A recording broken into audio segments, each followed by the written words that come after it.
परमात्मा के नाम की जयकारे से सत्संग स्टार्ट करेंगे। कोई सतगुरु बंदी छोड़ कबीर साहिब की जय, परम पिता परमात्मा की जय, सभी संतों की जय, सभी भक्तों की जय, आज के आनंद की जय, सत्संग कराने वालों की जय। साहेब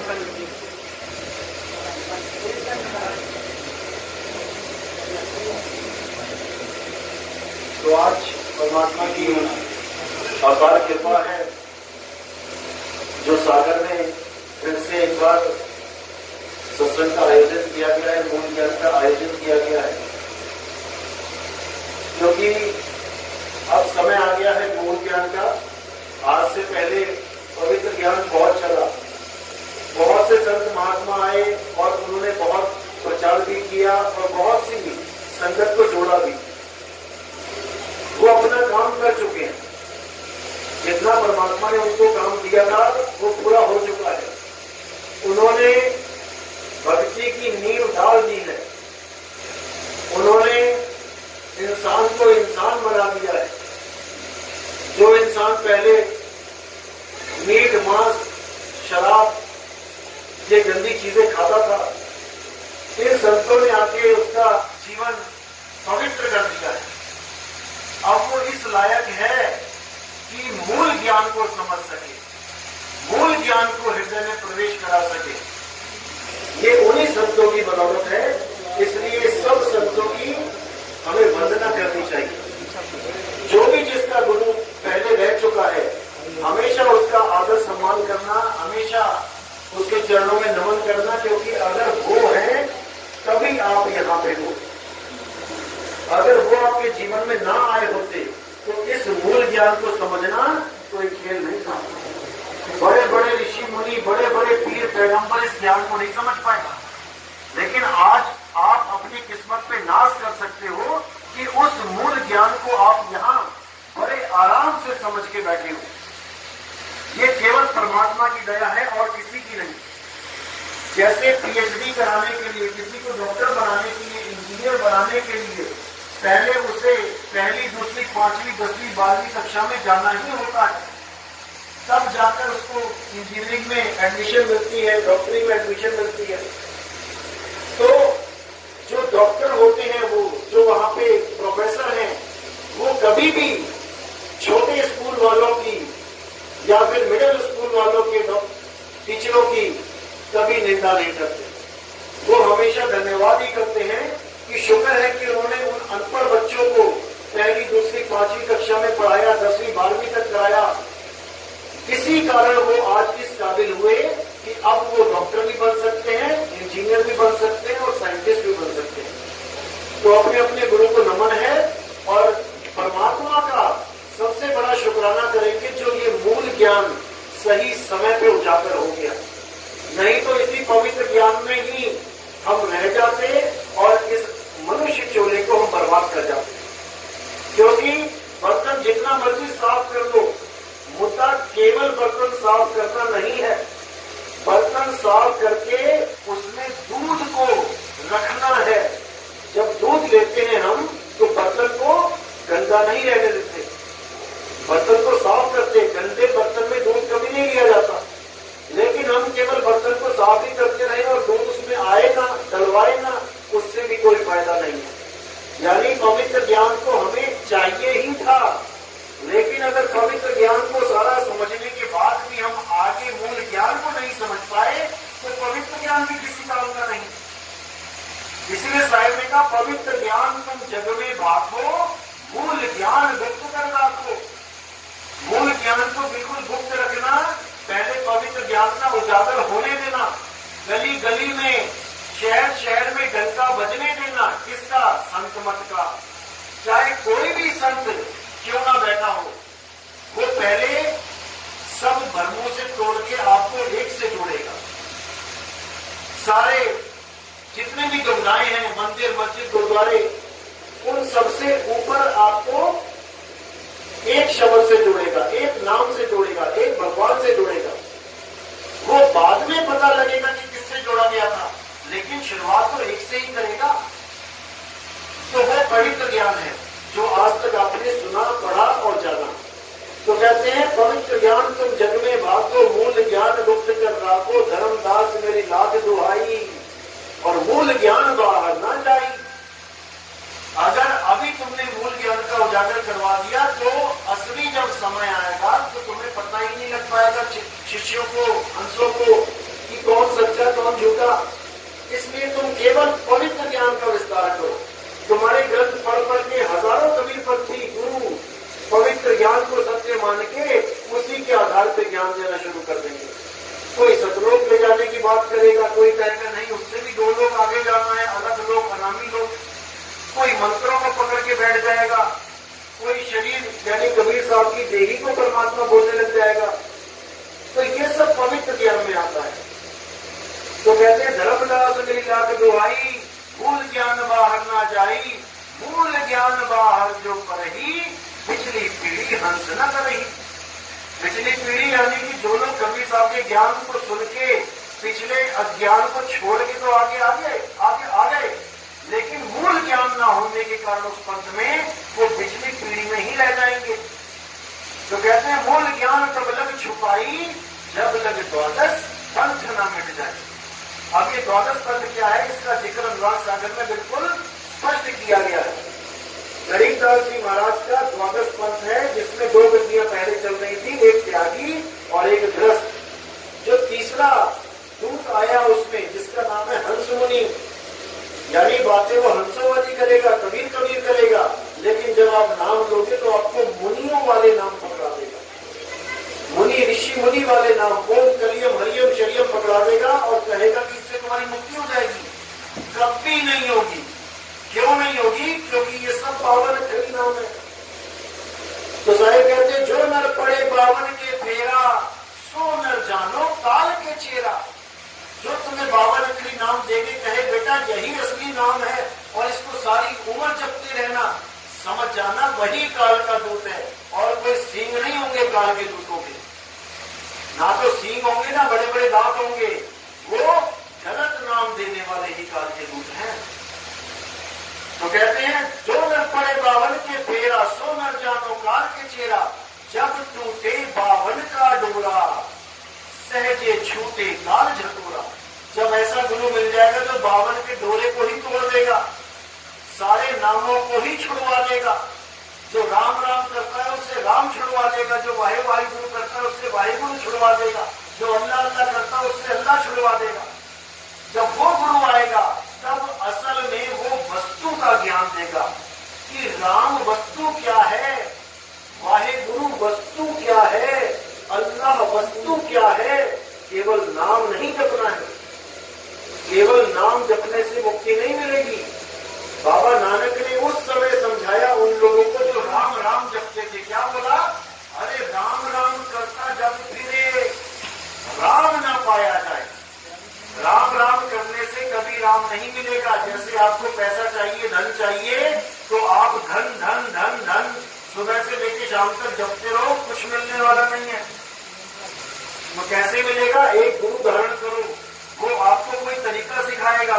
कोई मोटर मैकेनिक, कोई गुरु मोटर मारना सिखाएगा, कोई डॉक्टर गुरु डॉक्टरी सिखाएगा, कोई इंजीनियर गुरु इंजीनियरिंग सिखाएगा, कोई सुनार गुरु आपको गहने बनाना सिखाएगा। जब वो विधि आपको पता लग जाएगी तब आप पैसा कमाने लायक हो जाओगे। नहीं तो बैठ जाओ कहीं पे, जपो पैसा पैसा पैसा। तो साहेब कहते धन धन कहे जो धनिया होए, तो निर्धनिया रहे न कोई। इतना आसान नहीं है राम को पाना, क्योंकि राम को पाने से पहले राम को जानना पड़ेगा कि राम है क्या। इसी ने बोला राम से बड़ा राम का नाम। अब राम से बड़ा राम का नाम कैसे होगा? राम जी से किसी ने पूछा आपका क्या नाम है, वो बोल के बताया उन्होंने कि मेरा नाम राम है। और दीवार पे राम लिख दो, राम और मां, उससे पूछो कि क्या तुम्हारा नाम है, क्या वो बोल के बताएगा? कभी नहीं बताएगा। तो राम से बड़ा राम का नाम कैसे हो गया? अरे भाई ये वो राम का नाम नहीं है जो 52 अक्षरी लिखा जा रहा है। राम से बड़ा राम का नाम वो है जो राम जी के शरीर को चला रहा है। जिस शरीर को देख के हम सोच रहे हैं कि ये राम है, असल में वो राम जी के आत्मा के कपड़े हैं। कृष्ण जी के शरीर को सोच देख के हम कह रहे हैं कि वो कृष्ण जी हैं, असल में वो कृष्ण जी की आत्मा के कपड़े हैं। तो कृष्ण जी और राम जी कौन है? वो आत्मदेव ही राम है, वो आत्मदेव ही कृष्ण है। उस आत्मा को ही नाम बोला जाता है, उसी को नाम, उसी को सतनाम बोला जाता है। शुद्ध चैतन्य स्वरूप आत्मा जिसमें कोई विकार नहीं होता, वही सतनाम है। उसी के लिए बोला है सतनाम, एको सतनाम करता पुरुष वही करता है। उसी की वजह से बॉडी चल रही है। आप सोच रहे हो मैं कर रहा हूं, आप नहीं कर रहे हो, आत्मा की वजह से सब कुछ हो रहा है। करता पुरुष निरपो निर्वैर, निडर है और निर्वैर है। हे अर्जुन, आत्मा ना तो किसी को मारता है यानी निर्वैर है, ना ही किसी के द्वारा मारा जाता है यानी निर्भय भी है। सतनाम, एको सतनाम करता पुरुष निर्भय निर्वैर अकाल मूरत। हे अर्जुन, आत्मा का किसी काल में ना तो जन्म होता है ना ही उसकी मृत्यु होती है। और वो अकाल है, वो काल से परे है, समय की सीमा से परे है। आत्मा अजन्मा है। अकाल मूरत अजूनी, यानी वो इस जून में नहीं है। आत्मदेव शरीरों में नहीं रहता है। शरीरों में कौन रहता है? सुरत रहती है। अजूनी सैपंग, सैपंग यानी वो स्वयं से प्रकाशमान है, वो स्वयं से ही है, उसको किसी ने पैदा नहीं किया। अजूनी सैपंग गुर प्रसाद, कैसे उसका बोध होता है? जब गुरु प्रसाद देता है। कौन सा प्रसाद? ये केले बर्फी, इससे नहीं होता।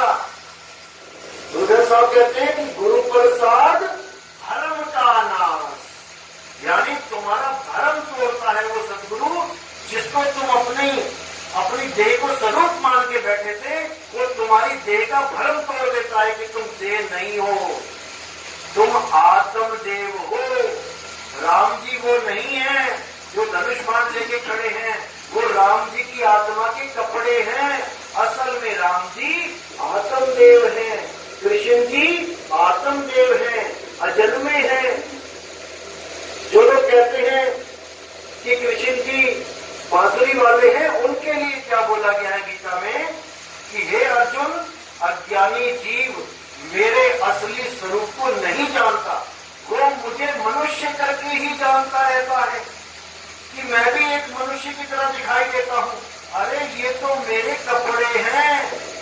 हे अर्जुन, मैं और तुम, हम दोनों ही शरीर नहीं हैं, हम दोनों शरीर से अलग आत्मदेव हैं।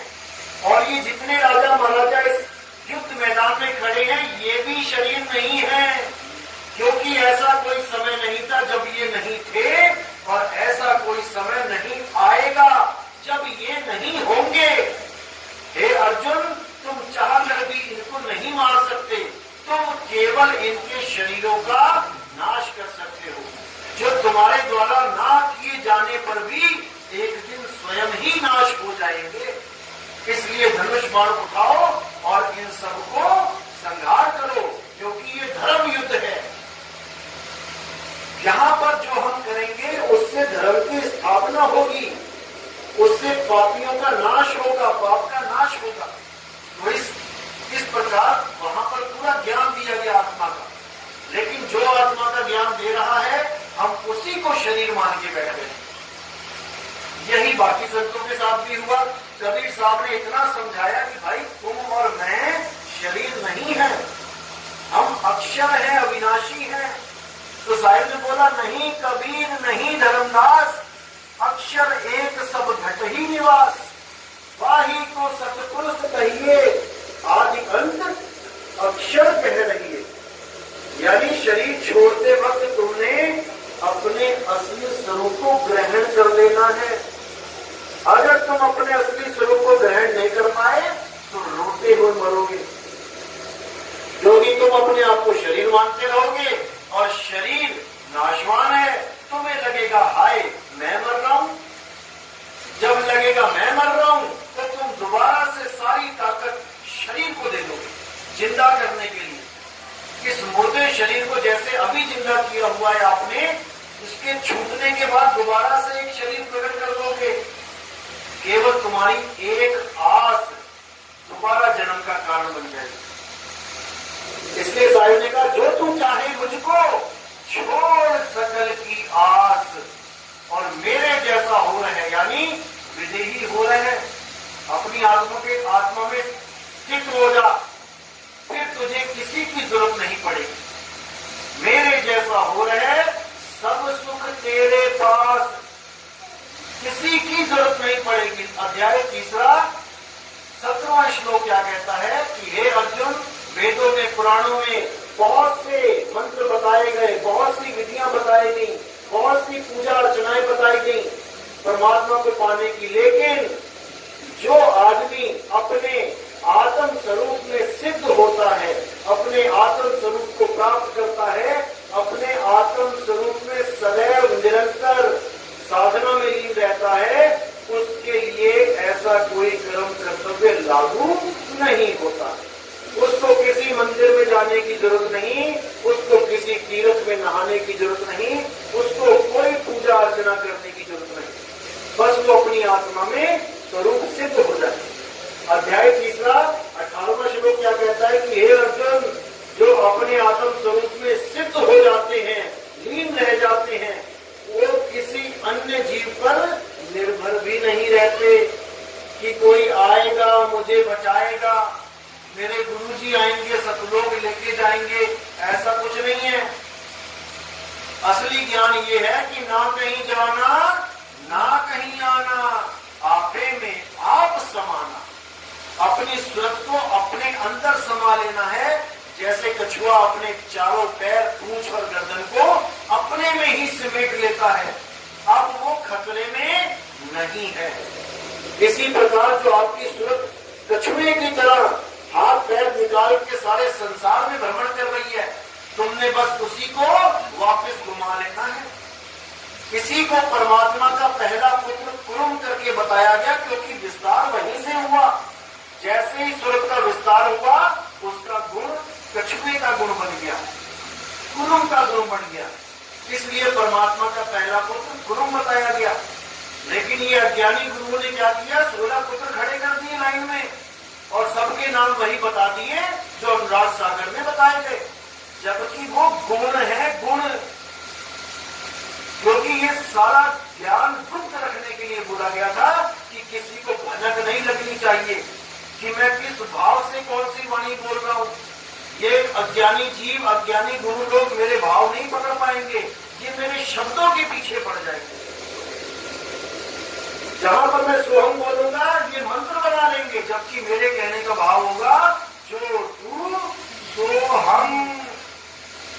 ये अज्ञानी जीव सोहम देखते ही उसको मंत्र बना के जपना शुरू करवा देंगे, लेकिन जब मेरा हंस आएगा तो सारे अज्ञान को खोल के उसको रिजेक्ट करवा देगा और इस दुनिया में एक ऐसा ज्ञान चलेगा जो किसी ग्रंथ में नहीं है, क्योंकि ग्रंथ में सार शब्द नहीं है, सार शब्द घट घट में है। जैसे ये करंट है, ये करंट किसी किताब में नहीं है, इसका नाम भले लिखा होगा किताबों में करंट, लेकिन ये करंट किसी किताब में नहीं है, ये किताब से बाहर है। ऐसे ही असली गुरु का नाम, असली परमात्मा का नाम किसी किताब में लिखा ही नहीं जा सकता। वो अलेख है, वो 52 से परे है। तो दरिद्र जी कहते 52 आखर लेख राम रंग होरी हो, वो आखर यामे नाही राम रंग होरी हो, कागज कलम कलेश राम रंग होरी हो, वो रहा शेष का शेष राम रंग होरी हो। यानी वो 52 अक्षरों में नहीं है परमात्मा का नाम, आप उसको बोल ही नहीं सकते। तो साहिब कहते हैं होठ कंठ लागे नहीं और जीव्या नहीं उच्चार, गुप्त वस्तु जो लख है सो है हंस हमार। जो होठ कंठ के के द्वारा बोल के दिया जाए वो नाम नहीं होता। इसलिए साहिब ने गुरबाणी में भी बोला कि 52 अक्षर लोक त्रय सब कुछ इन्हीं माही, और ये आखर खिल जाएंगे वो आखर इनमें नहीं। वो अक्षर इन ग्रंथों में नहीं है, वो बोलने लिखने पढ़ने से न्यारा है। लेकिन सब गुरु कह रहे हैं हमारे पास शब्द है, हमारे पास शब्द है, हमसे शब्द ले लो। तो साहिब कहते हैं शब्द शब्द बहु अंतरे सार शब्द मत लीजिए, कहे कबीर जहां सार शब्द नहीं दीर्घ जीवन सो जीजे। धिक्कार है उस जीवन पे जो मनुष्य चोले में आकर भी शब्द की परख नहीं कर पाया। अरे शब्द शब्द सब कोई का है, वह तो शब्द विदेश जीवा पे आवे नहीं, निरख परख कर ले। वो जीव पे नहीं आता भाई, उसकी परख करनी होती है, और उसकी परख सतगुरु करते हैं, विवेकी गुरु करते हैं। अरे गुरु मेरे सब ही बड़े अपनी अपनी ठोर, शब्द विवेकी पार्थी सो माथे का मौत। गुरु बहुत से बना लिए हमने, हजारों गुरु करते चले आ रहे हैं, लेकिन क्या शब्द विवेकी पारखी गुरु मिला?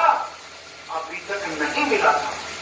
नहीं तो 52 अक्षर पहले ही छुड़वा दिए जाते। तो काल का जाल क्या है? इस दुनिया में 4 प्रकार के शब्द होते हैं। काल भगवान 3 प्रकार के शब्द देता है अपने हंसों को। कौन कौन से? जाप, ये मुंह से देने वाले जाप, ज्योतिरंजन ओंकार आरंकार सोहम सतनाम ओम कलियम हरियम श्रीयम सोहम सत्यम सतगुरु काल पुरुष शब्द रूपी राम। ओम हरे कृष्ण ओम राम हरे कृष्ण हरे राम ओम नमः भगवते वासुदेवाय। जितने भी ये नाम जपने वाले हैं, ये काल का पहला जाल है, इसको कहते हैं जाप शब्द। दूसरा शब्द क्या है? अजप्पा शब्द। उसमें ये मंत्र नहीं दिए जाते, उसमें श्वासों पे ध्यान लगवाया जाता है। श्वासों में एक मंत्र खुद चल रहा है, उसी को ये लोग महामंत्र कह देते हैं, अजप्पा कह देते हैं, जिसको जपा नहीं जा सकता।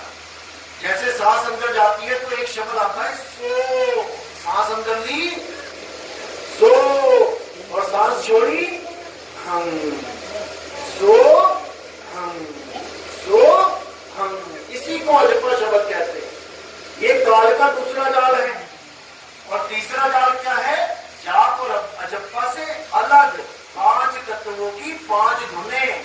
जैसे ये पंखा आवाज कर रहा है, इसकी भी एक ये शब्द, ये भी शब्द है, ये भी एक आवाज है, लेकिन ये तत्वों की आवाज है। तो ऐसे ही हमारे शरीर में 5 तत्व हैं, और कान में उंगलियां डाल के इन्हीं 5 तत्वों की 5 आवाजों को सुनने का ज्ञान दिया जाता है। ये काल का तीसरा जाल है। इन्हीं 3 जालों को तोड़ के हमने चौथे सार शब्द को पहचानना है। कौन कौन से शब्द हैं? जाप शब्द, अजपा शब्द, अनहद शब्द और सार शब्द। अब 3 को जब हम छोड़ देंगे तो क्या होगा? जाप मरे, अजपा मरे, अनहद भी मर जाए। इन तीनों शब्द में सूरत को नहीं लगाना है। अब कौन सा शब्द बचा? सूरत समाए शब्द में, यानी सार शब्द में। वाह को काल न खाए, उसको काल नहीं खाएगा जो सार शब्द में अपनी सूरत को लगा लेगा। तो कहते हैं पहुंचोगे वह देश जब तुम सार शब्द का सिमरण करते करते उस देश में पहुंचोगे। पहुंचोगे वह देश जब तुम शुद्ध रहे न दे, 5 तत्व गुण 3 नहीं, ऐसा शब्द विदे। ये 5 तत्व 3 गुण ये सब बिसर जाओगे, भूल जाओगे कहां चला गया तुम्हारा शरीर, और तुम केवल और केवल सार शब्द में लीन रहोगे। उसके बाद वो अवस्था बनेगी कि ना कहीं जाना ना कहीं आना, आपे में आप समाना। बस यही मूल ज्ञान है, इसी मूल ज्ञान को समझना है। और ये बिल्कुल सही समय आ चुका है जब सारी दुनिया में ये मूल ज्ञान का डंका बजेगा, क्योंकि 10वीं 12वीं सब बच्चे कर चुके हैं। अब केवल एक कॉलेज खुलना बाकी है अपने शहर में। जितने भी विवेकी हंस होंगे उन सबका एडमिशन होगा, और पूरे संसार में एक झंडा होगा, एक नाम होगा और एक परमात्मा होगा। दूसरे की तो बात ही नहीं करेगा कोई, क्योंकि जब 52 अक्षर छोड़ दिए तो द्वैतवाद खत्म हो गया। कहो रे दो जगदीश कहां से आया और कहो कौन बाहर आया। ये कौन पागल है जो कह रहा है परमात्मा दो है। अगर परमात्मा दो नहीं है तो झगड़ा किस बात का है। झगड़ा केवल 52 अक्षर का है। आज इस पंथ में मुसलमान तक नाम दीक्षा ले रहे, पढ़े लिखे मुसलमान जो फौजी हैं, डॉक्टर हैं, इंजीनियर हैं, वो भी आके नाम दीक्षा ले रहे, क्योंकि उनको भी पता लग चुका है कि हम केवल 52 अक्षर की वजह से झगड़े में हैं। नहीं तो कोई बोले राम नाम, कोई खुदाए, कोई सेवे गुसैया, कोई अलाए, एक ही बात है। ये गुरबाणी हम बोल देते हैं, लेकिन क्या कोई अपने मंदिर पे, अपने गुरुद्वारे पे, अपनी चर्च पे किसी और धर्म का नाम लिख सकता है? क्या हिंदू अपने मंदिर पे लिख सकते हैं अल्लाहू अकबर? क्या सिख अपने गुरुद्वारे पे लिख देंगे अल्लाहू अकबर? जबकि वाणी कह रही है कि अल्लाह वाहिगुरु परमात्मा एक है। इतना समझने के बाद भी क्या कोई अपने गुरुद्वारे पे लिख सकता है जय श्री राम? नहीं लिख सकते। क्यों? केवल 52 अक्षर का खेल है। सबको पता है परमात्मा एक है। किसी धर्म में परमात्मा दो बोले ही नहीं, फिर भी केवल नाम का झगड़ा है, वस्तु का झगड़ा नहीं है। वस्तु का तो ज्ञान ही नहीं उन्हें। कोई आपको कहे और तुम्हें मुसलमान बनाते, आप बोलो हाँ बनूंगा, लेकिन मुझे अल्लाह का दीदार चाहिए, नाम नहीं चाहिए कि तुम मेरे राम राम छुड़वा के मुझे अल्लाह हो तुम्हें कहना सिखा दो। वो नहीं चाहिए। अल्लाह का दीदार करा सकते हो, मैं तैयार हूं। कोई कहे आओ तुम्हें हिंदू से सिख बना दूं, हाँ मैं बनूंगा, लेकिन मुझे वाहिगुरु का दीदार चाहिए। अगर करवा सकते हो तो मैं आज ही तैयार हूं। अगर कोई कहे कि तुम्हें मुसलमान से हिंदू बना दूं, हाँ बनूंगा, लेकिन मुझे राम और कृष्ण का दीदार चाहिए, उनका सत्य स्वरूप चाहिए। मैं शरीरों को नहीं मानता, मैं आत्मदेव को मानता हूं। जो गीता में बताया गया मैं उसको मानूंगा, लेकिन मुझे उस आत्मदेव का दीदार चाहिए। बस अगर इस मुद्दे पे सारे खड़े हो जाएं कि क्या तुम अल्लाह अल्लाह करने वाले अल्लाह को प्राप्त कर चुके हो, क्या तुम वाहिगुरु वाहिगुरु वाले वाहिगुरु का दीदार कर चुके हो, क्या तुम गॉड गॉड करने वाले उस गॉड का दीदार कर चुके हो, तो आ जाओ और एक झंडे के नीचे आ जाओ। फिर झगड़ा किस बात का है? लेकिन यहाँ दीदार की बात नहीं हो रही है। यहाँ मरने के बाद जन्नत की बात हो रही है, यहाँ मरने के बाद स्वर्गों की बात हो रही है, यहाँ मरने के बाद हेवन की बात हो रही है। लेकिन कबीर साहब कहते हैं अब हूं मिला तो कब हूं मिलेगा, नहीं तो जमपुरवासी। ये झूठी आशा सतगुरु कभी नहीं देता कि तुझे मरने के बाद मुक्ति मिलेगी, मरने के बाद भगवान मिलेगा। अरे किसने देखा? संतों जीवित ही करो आशा, जीते जी परमात्मा मिलता है। इतने बड़े बड़े संत अपनी वाणियों में बोल के गए, पायो में नाम रतन धन पायो। मुझे वो नाम परमात्मा मिला है, मैंने दीदार किया है। लेकिन अगर कोई कहे कि मुझे भी करा अभी, तो कहते हैं हाँ कहूं तो है नहीं और ना कहा ना जाई। हाँ और ना के बीच में सतगुरु रहा समाई। अगर कोई अभी धक्के से कहे अच्छा बड़ा परमात्मा मिला तुझे, चल मुझे भी मिला, तो भैया नहीं है। हाँ कहूं तो है नहीं, जा भाई अपना काम कर। अब ना कहा ना जाए, यानी कि वो कैसे ना कहूं, क्योंकि दीदार हुआ है, अनुभव हुआ है, तो कैसे होगा सामने वाले को? जल्दबाजी में नहीं होगा। जो भैया मैंने किया है वही आप करो। भुल्ला शाह गया अपने गुरु के पास कि महाराज मुझे अल्लाह का दीदार चाहिए। वो कहते हैं अरे भुल्लिया रब दा की पाना, ऐथे पटना, ऐथे लाना। वो चावल धान लगा रहे थे, तो धान लगाते यहाँ से उखाड़ के यहाँ लगा रहे थे, तो कहते हैं अल्लाह का क्या पाना, यहाँ से उठाना यहाँ लगाना, मिल गया अल्लाह।